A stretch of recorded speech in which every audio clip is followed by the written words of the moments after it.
యేసుక్రీస్తు వారి యొక్క మరణాంతరము వారి శిష్యులు భయపడ్డారు. వారందరూ కూడా మేడగదిలో చేరారు. మేడగదిలో చేరి వారు భయంతో అక్కడ బిక్కుబిక్కుమంటూ ఉన్నారు.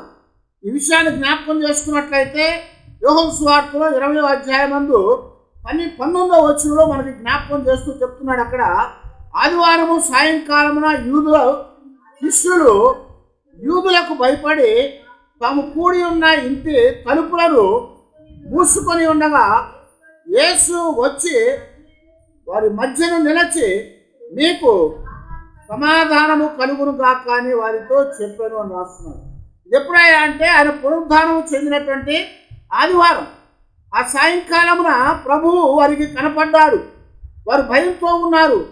యూదుల యొక్క భయానికి వారు ఆ మేడగదిలో ఉండి తలుపులు వేసుకొని భయపడుతున్నటువంటి వారుగా ఉన్నారట.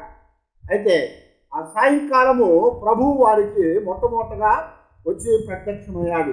వారందరికీ కూడా కనపడ్డాడు. అక్కడ మేడగదిలో ఉన్నటువంటి ఆ శిష్యులకి ఆయన ప్రత్యక్షమై వారు తలుపు వేసుకున్నప్పుడు ఆ తలుపులో ఉన్న ఆయన ఏం చేశాడంట, లోపలికి వచ్చాడు. తలుపు వేసింది లోపలికి వచ్చాడు.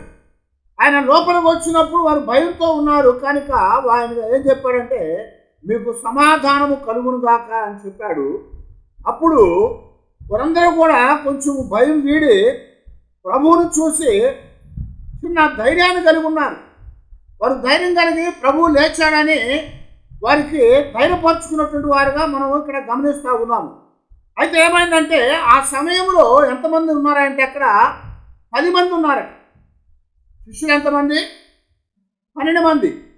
ఆ 12 మందిలో ఆల్రెడీ ఇస్కరియోతు యూదా అనేవాడు ప్రభు చనిపోతా ఉండగానే ముందే వాడు చనిపోయాడు. ఎందుకంటే వాడు ప్రభువును అప్పగించిన గురుద్రోహిగా వాడు వెళ్ళి చనిపోయాడు, నాశన పుత్రుడుగా. కానీ ఇప్పుడు 11 మంది ఉన్నారు. ఆ 11 మందిలో ఇప్పుడు అక్కడ ఎంతమంది ఉన్నారట? 10 మంది మాత్రమే ఉన్నారట. అందుకనే అక్కడ ఎవడు లేరయ్యా అంటే 24వ వచనంలో మనం చూస్తూ ఉంటే అక్కడ రాస్తున్నాడు కదా, యేసు వచ్చినప్పుడు 12 మందిలో ఒకడైన దిదుమ అనబడిన తోమ వారితో లేకపోయాను. గమనించారు. ఇక్కడ దిదుమ అని పేరు పెట్టి పిలువబడేటువంటి ఆ యొక్క తోమ ఆ 12 మందిలో ఒకటిగా ఉన్నటువంటి వాడు ఆ 10 మందితో లేడు. అక్కడ 11వ వాడు లేడు అక్కడ. మరి ఆ యొక్క దినాన ఏమైందో మనకు తెలియదు. వాస్తవానికి మరి తోమ కూడా అందరితో పాటుగా ఏం చేశాడు, ఆయన కూడా ప్రభువును వెంబడించాడు. ఆయన పిలుపును స్వీకరించాడు. ఆ పిలుపు ప్రకారంగా సమస్తాన్ని విడిచిపెట్టి దేవుని యొక్క కుమారుడు ఆయన నమ్మి ఆయన వెంబడించినటువంటి వాడుగా ఉన్నాడు.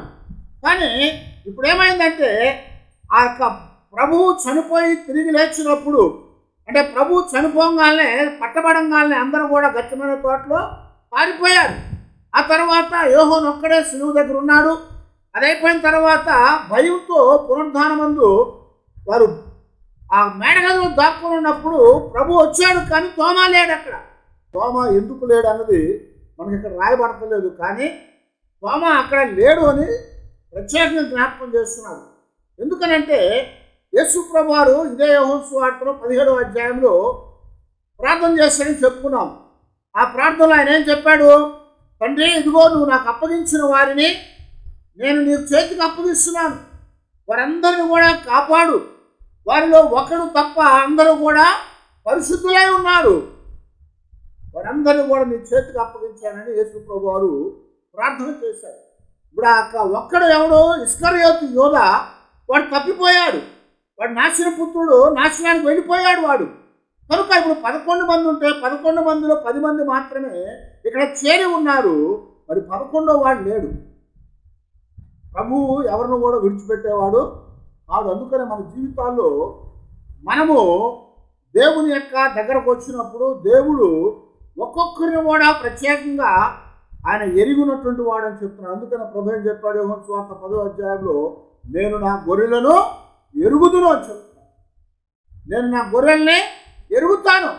ఆ గొల్లవాడు గొర్రెల కాపరి అనేవాడు ఆ గొర్రెలు ఆ యొక్క పశువులను ఏం చేస్తారు, పేరు పెట్టి పిలుస్తూ ఉంటారు. వాటికి ఒక్కొక్క దానికి ఒక్కొక్క పేరు ఉంటుంది.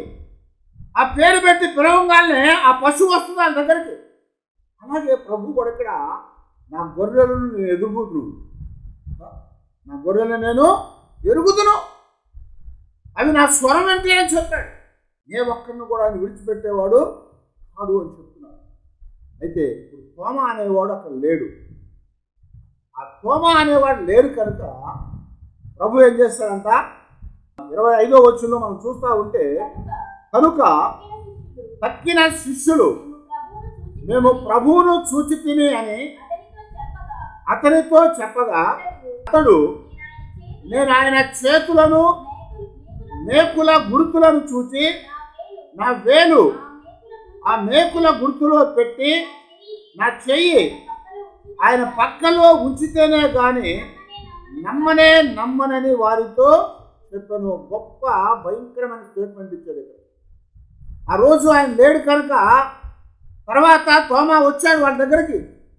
ఆయన వచ్చినప్పుడు తోమాతో చెప్తున్నారు అందరూ కూడా, అదిగో 10 మంది ఏం చెప్పారు, మేము ప్రభువుని చూసామన్నారు, ప్రభు పునరుద్ధానం అయ్యాడు, ఆయన్ని మేము కలుసుకున్నాము. మొట్టమొదట ఎవరికి దర్శనమిచ్చాడు ఆయన? ఎవరికి?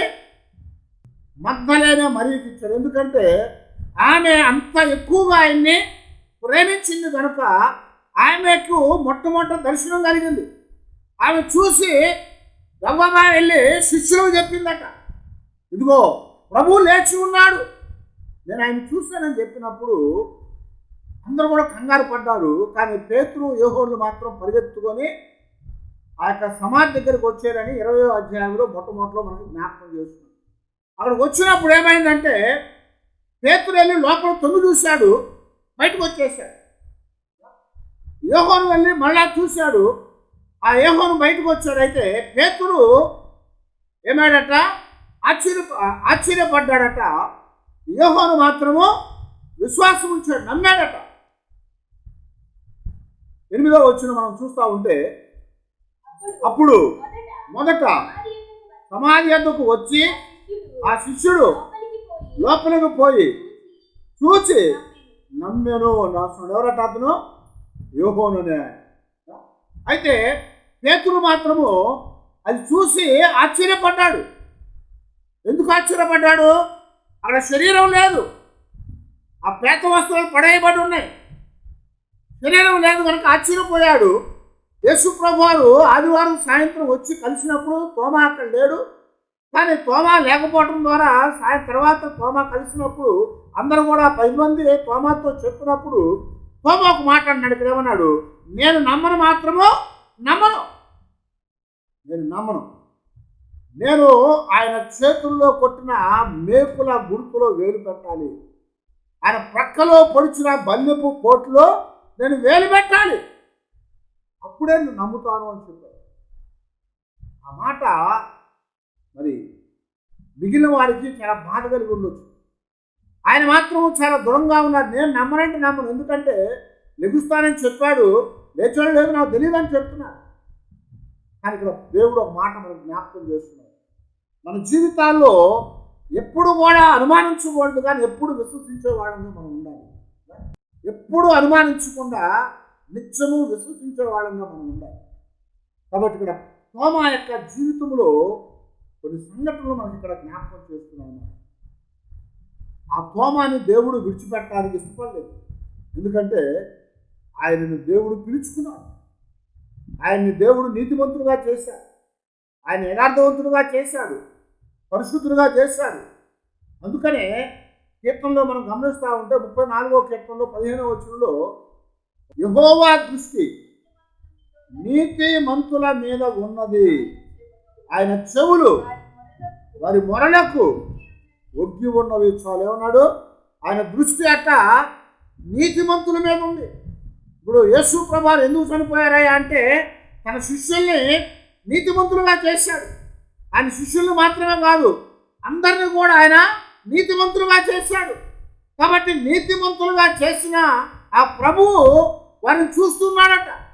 అలాగే 101వ కీర్తనలో కూడా 6వ వచనంలో అలాగే మాట్లాడుతున్నాడు. చూడండి, నా యొద్ద నివసించినట్లు దేశములో నమ్మకస్తులైన వారిని నేను కనిపెట్టుచూ ఉన్నాను. హల్లెలూయా.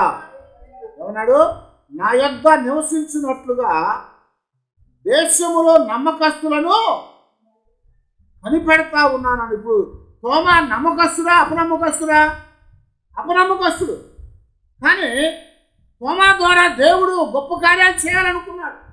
అందుకొరకే ఆయన అపనమ్మకాన్ని దేవుడు తీసివేయటానికి మరలా తోమా కోసము మరలా వచ్చాడు. అదే చదువు, ఇప్పుడు 26వ వచ్చిన చదవండి. యోహాను సువార్త 20వ అధ్యాయంలో 8 దినములైన తర్వాత ఆయన శిష్యులు మరలా లోపల ఉన్నప్పుడు తోమా వారితో కూడా ఉండను.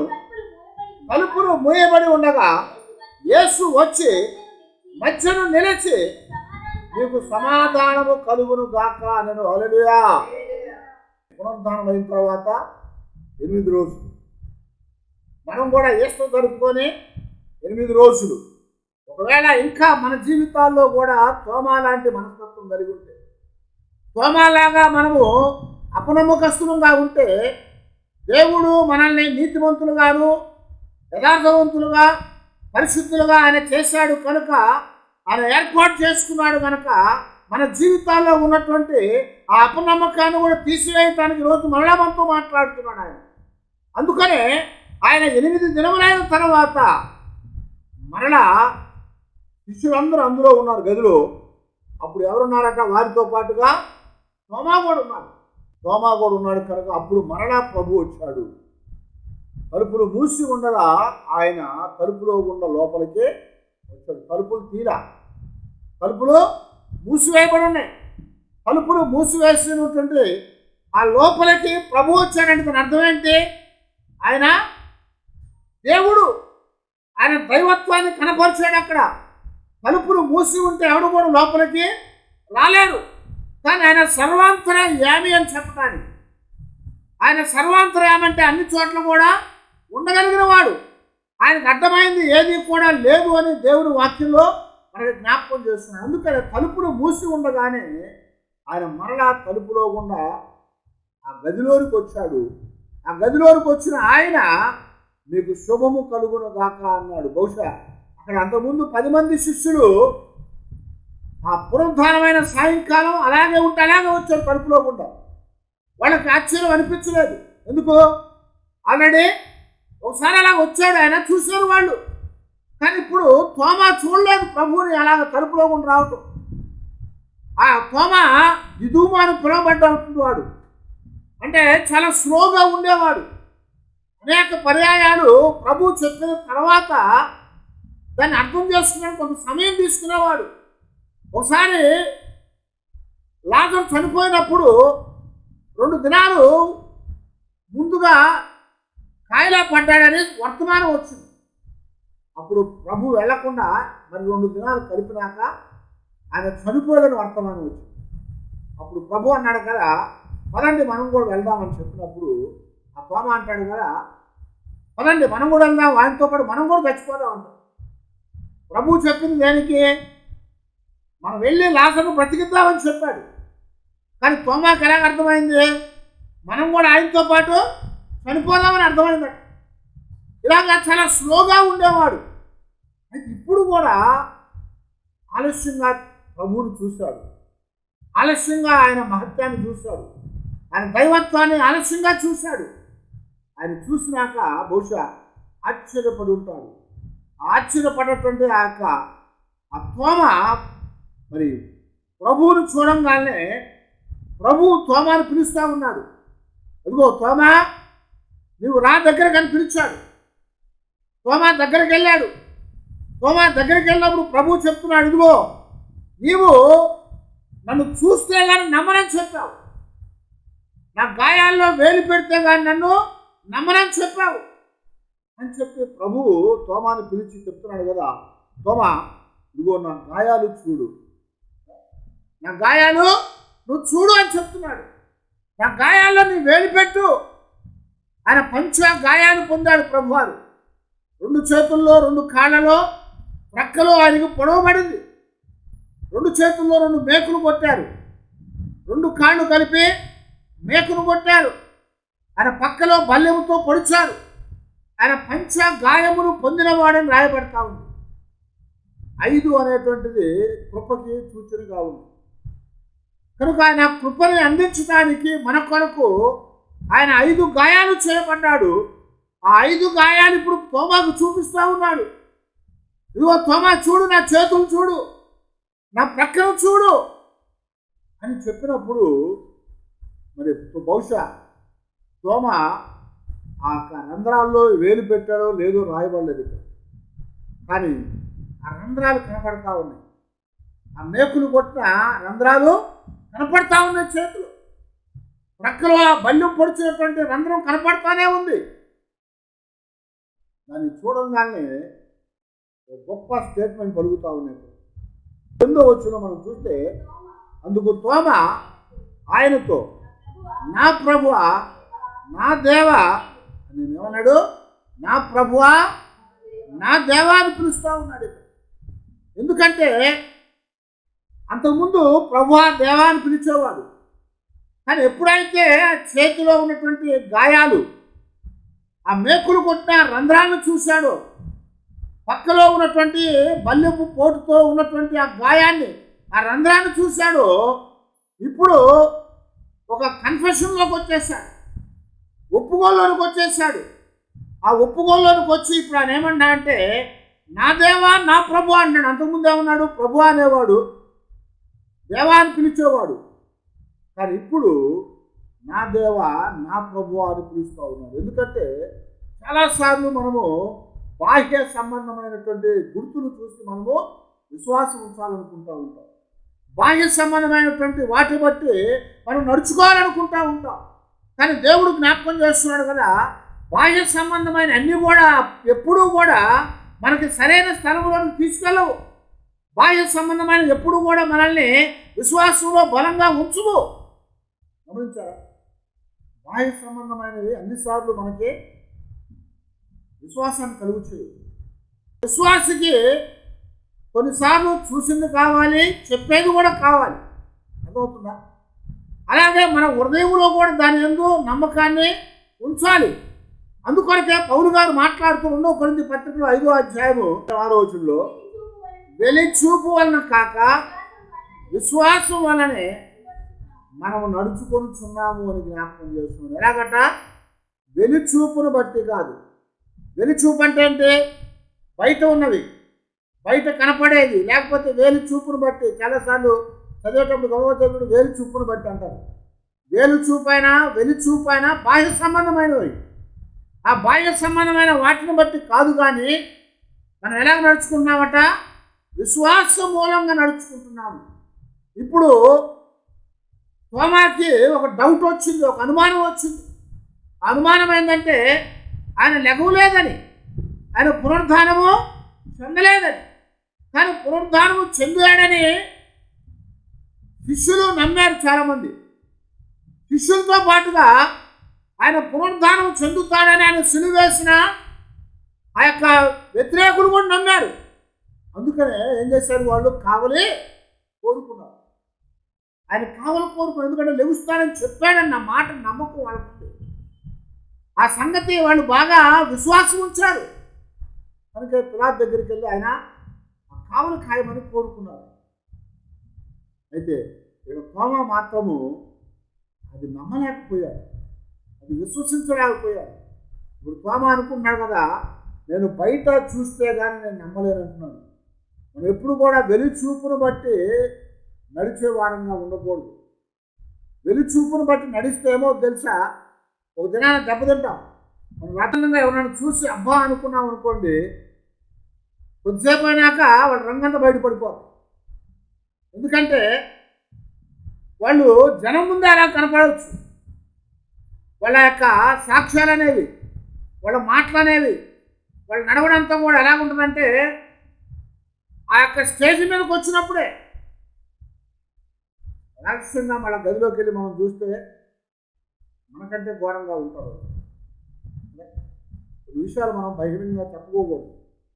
కనుక ఇక్కడ దేవుడు ఏం చెప్తున్నా అంటే, బాహ్య సంబంధంగా వెలుచూపును బట్టి కాక విశ్వాసమును బట్టి మనం నడుచుకోవాలి. ప్రభుతో 3.5 సంవత్సరాలు జీవించి అద్భుతాలు చూసినటువంటి తోమా ఇప్పుడు ప్రభువు లేచాడంటే నమ్మలేకపోతున్నాడు. ఆయన వేలి ఆ గాయాల్లో పెడితే కానీ ఆయన లేచారని నమ్మరు అని చెప్తూ ఉన్నాను. అని ప్రభువు దగ్గరకు వచ్చి ఆ గాయాలు చూపించి నీ వేలు పెట్టి చూడు తోమా అని చెప్పంగానే అంటాడు కదా, నా ప్రభువా నా దేవా అని ఒక గొప్ప స్టేట్మెంట్ ఇచ్చాడు. అది ఎందుకు ఇచ్చాడంటే ఇప్పుడు వ్యక్తిగతంగా మాట్లాడుతున్నాడు. నా అంటే ఏంటి?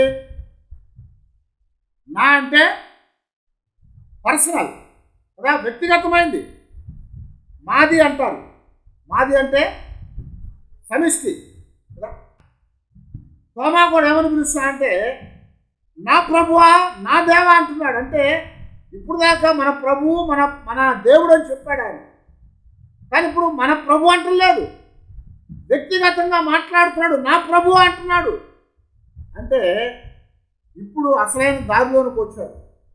వెలిచూపును బట్టి కాక, బయట కనపడే దాన్ని బట్టి కాక ఇప్పుడు ఏం చేస్తున్నాడంట? విశ్వాసము ద్వారా నడవడానికి ఇష్టపడతా ఉన్నాడు. అందుకనే పౌలు గారు రోమాపత్రికలో 10వ అధ్యాయం 17వ వచనంలో చెప్తా ఉంటాడు కదా, వినటం వల్ల విశ్వాసం కలుగుతుంది, వినుట క్రీస్తుని గూర్చిన మాట వల్ల కలుగుతుంది. వింటా ఉంటే విశ్వాసం వచ్చింది. ఒక చెడ్డ కానీ ఒక మంచి కానీ 10 సార్లు చెప్తా ఉంటే ఏమవుద్ది? అదే నిజం నమ్ముతాం మనం కదా. అది ఇక్కడ ప్రభు ఏం చెప్తున్నాడంటే పౌలు గారి ద్వారా వినటం వల్ల ఏమొచ్చిందట?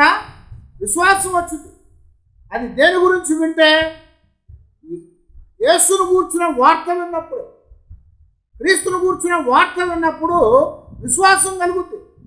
తోమాకి శిష్యులు చెప్పారు 10 మంది, ప్రభు లేచాడయ్యా మేము చూసామని చెప్పాడు.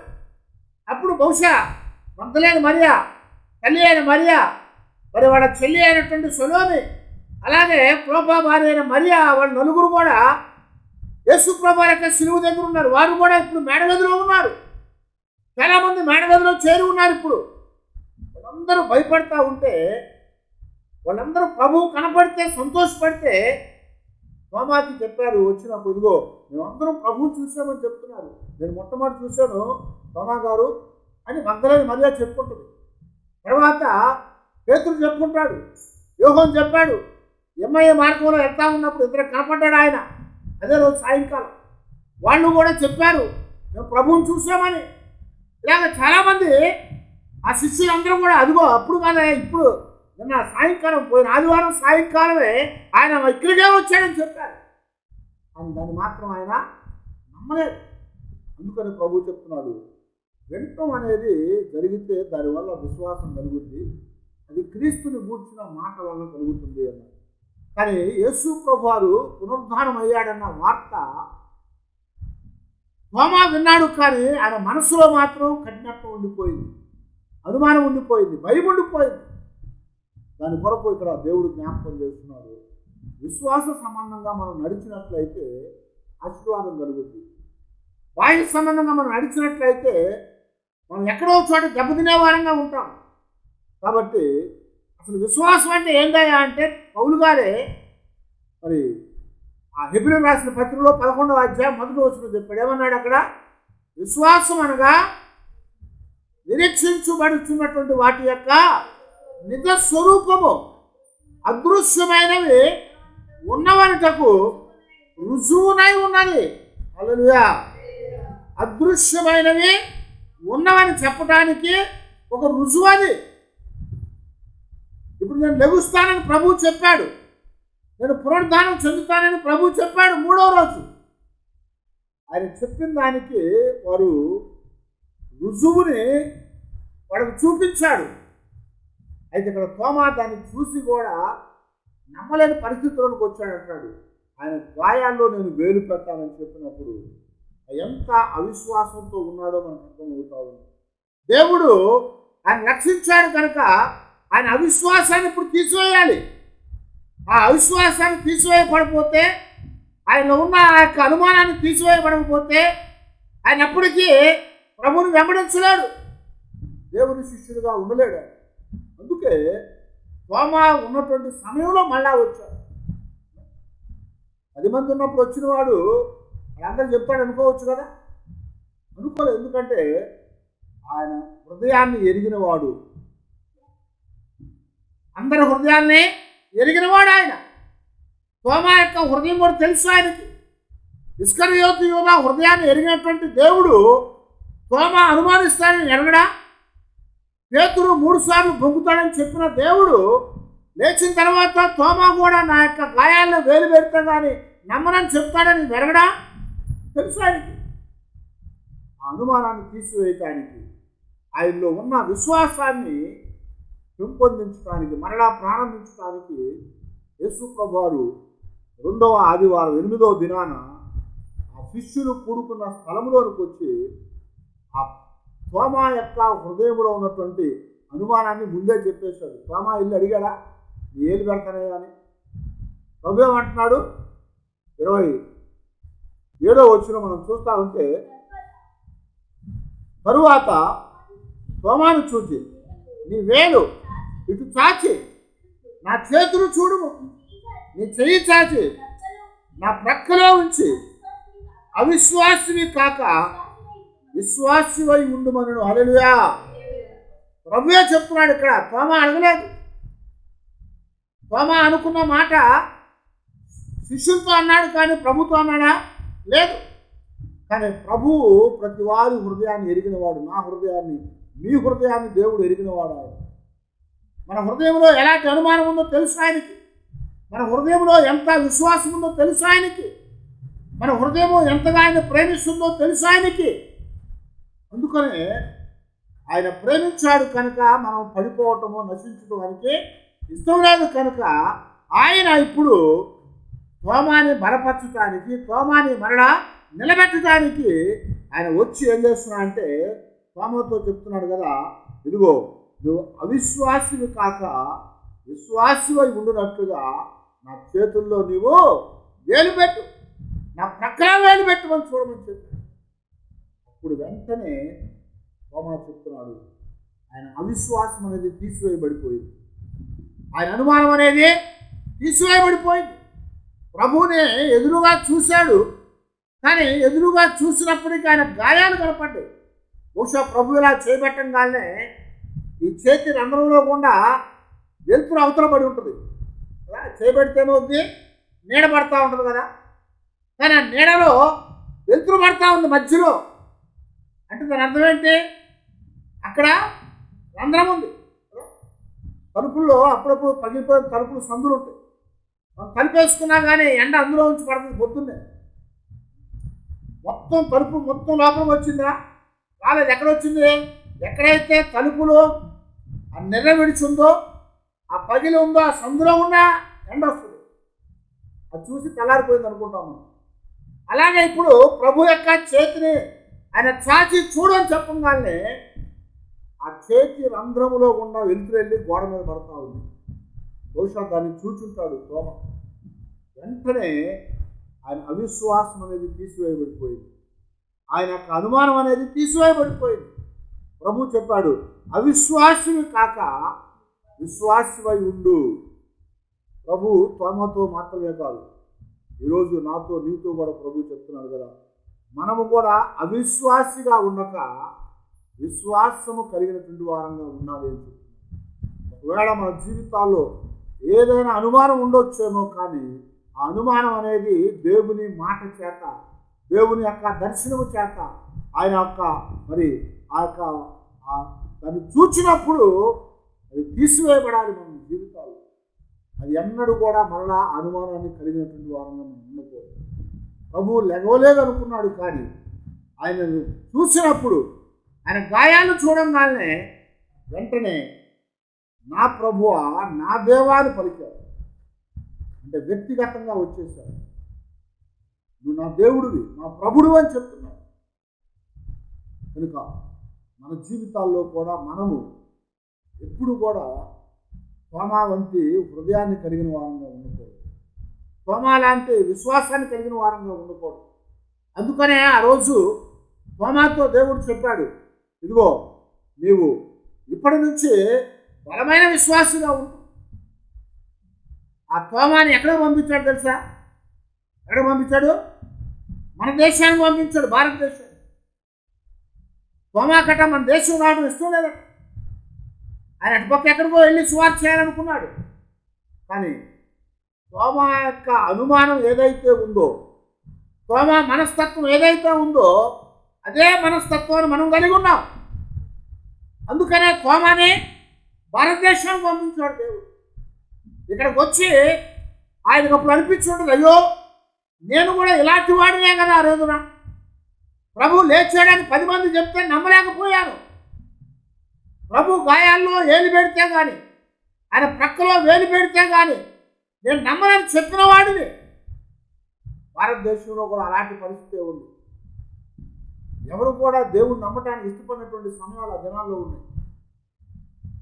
అలాంటి ప్రాంతంలోనికి, అలాంటి ప్రజల మధ్యలోనికి దేవుడు తోమాను పంపించాడు. ఎందుకంటే ఎలాంటి వ్యక్తిని అలాంటి దగ్గరికే పంపించేవాడు కాబట్టి. గమనించారా? మనం అనుకుంటాం, ఎందుకు వచ్చావు ఇక్కడికి, ఎందుకున్నావు ఇక్కడికి, ఎందుకు దేవుడు తెచ్చాడు అనుకుంటాం. మన లోపల ఎలాగుంటుందో అలాంటి దగ్గరికే దేవుడు మనం తీసుకుంటాం. కనుక తోమా జీవితం ఎలాగుందో, ఆయన మనస్సు ఎలాగుందో, ఆయన యొక్క అనుమానం అనేది, విశ్వాసం అనేది ఎలాగుందో అదే వ్యక్తిత్వం కలిగినటువంటి దేశానికి తోమాని పంపించాడు. మన దేశంలో కూడా ఎవరు కూడా నమ్మరు. చూస్తే కానీ నన్ను నమ్మనంటారు. సైన్స్ కూడా ఏమంటుందంటే రుజువు చేయబడకపోతే నమ్మమని చెబుతా ఉంది.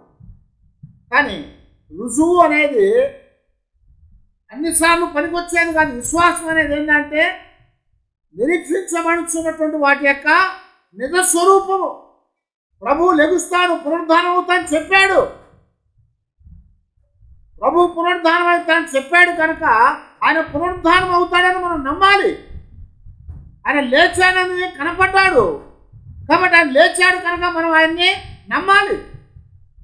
అయితే మనము అవిశ్వాసులం కాకుండా విశ్వాసగా మనం ఉండాలి.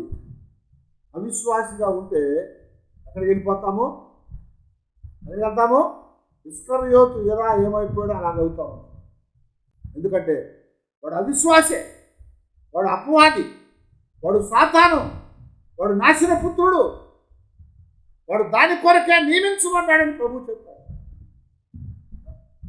అలాంటి పరిస్థితి మన జీవితాల్లోకి రాకుండా మనము ప్రభువుని ఎరిగిన వారమై ప్రభు సన్నిధిలో మన జీవితాల్ని దేవునికి అప్పగించుకొని అవిశ్వాసులు కాకుండా విశ్వాసులుగా జీవించాలి. ప్రభు చెప్పాడు, యోహాను సువార్త 14:3 చెప్తున్నాడు, ఇదిగో నా తండ్రి యొక్క అనేక నివాసాలు ఉన్నాయి, నేను వెళ్ళి అక్కడ మీ కొరకు నివాసాలు సిద్ధపరిచి నేను మరలా వస్తాను, నేను వచ్చి మిమ్మల్ని అక్కడికి తీసుకొని వెళ్తానని ప్రభువు చెప్పాడు. కనుక ఆ ప్రభువు చెప్పిన మాట మనం నమ్మాలి. ఆయన మరలా రాబోతున్నాడు, ఆయన మరలా వస్తాడు, ఆయన మరలా వచ్చినప్పుడు ఆయన మనందరినీ కూడా తీసుకొని వెళ్తాడు. ఒక దినాన ప్రభు చెప్తా ఉన్నాడు, ఇదిగో నేను వెళ్ళబోతున్నాను అని చెప్తే తోమా వెంటనే అంటాడు కదా, ప్రభు మాకు తెలియదు కదా ఎక్కడికి వెళ్తున్నావో నువ్వు, మేము ఎట్లా వస్తామంటున్నాడు. దిదుమా అనబడిన తోమా అన్ని విషయాలు అనుమానం కలిగినటువంటి వాడు. ఆ తోమా అనుమానం తీసివేయబడింది. అలాగే అవిశ్వాసిగా ఉన్నటువంటి వాడు విశ్వాసిగా ఎంచబడ్డాడు. కాబట్టి మనం కూడా మన జీవితాల్లో ప్రభువుని నమ్మాము, ఆయన ఎందుకు విశ్వాసం ఉంచాము, ఆయనతో నడుస్తున్నాము అంటే మన జీవితాల్లో ఎప్పుడు కూడా అవిశ్వాసులు కాక విశ్వాసిగా మనం జీవించే వారంగా ఉన్నారని దేవుడు కోరుతున్నాడు.